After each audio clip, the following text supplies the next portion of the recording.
Alam nyo mga B kung bakit hindi ako makapagbigay ng sample ng action plan. Alam nyo kasi mga B, hindi ako 100% confidently beautiful with the heart do sa action plan na ginawa ko. Hindi ako magaling gumawa ng action plan. Hindi nyo pinanood yung video ko nung nakaraan. Inabot ako ng alas 12 pasado ng madaling araw kasi nga hindi ko matapos-tapos yung action plan. Hindi ko alam ang gagawin. Pero yung accomplishment report, marunong akong gumawa nun. Yung action plan lang talaga nahihirapan ako.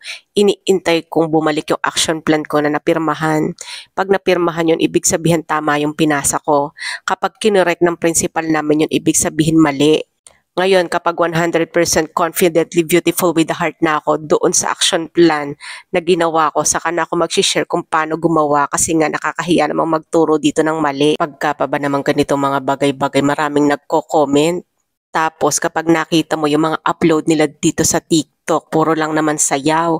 Manong gumawa rin kayo ng tutorial para hindi na ako nahihirapan. Kasi naman pupunahin nyo ko tapos ayaw nyong gumawa ng sarili nyong tutorial. Gumawa kayo ng tutorial para naman ako yung matuto. Alam nyo naman pala yung tamang gawin, sayaw kayo ng sayaw dyan. Katulad mga binong appointment letter, hindi raw appointment ang tawag doon. Wala daw appointment na namimigay ang SDS. Wala naman talaga. Ganito kasi yun mga B. Sa school namin, saka sa ibang school, nakasanayan lang na appointment letter ang tinatawag doon kasi ina-appoint lang yung tao sa posisyon. Ikaw halimbawa o ikaw yung gusto kong maging curriculum chairman, in-appoint ka. Kaya tawag namin doon appointment letter. Yun pala, ang tamang tawag daw doon ay designation letter or designation order. Basta designation, hindi raw appointment. Sabi ko nga, pasensya na po at yun nga lang po yung nakasanayan naming tawag. Di ba nagpapakumbaba na nga ako sa nakasanayan namin. Ako na nga yung nag-adjust.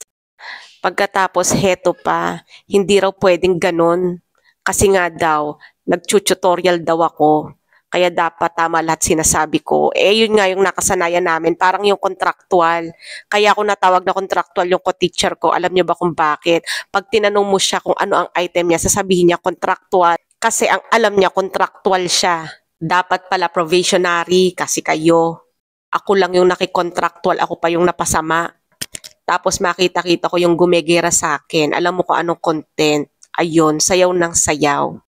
At hindi lang siya basta sayaw, bibigay na bigay ang sayaw niya. Wala namang masama sa pagsayaw. Naisip ko lang sana gumawa rin siya ng tutorial. Para nang sa gayon, marami kami nag-i-spread ng good vibes. Yun lang.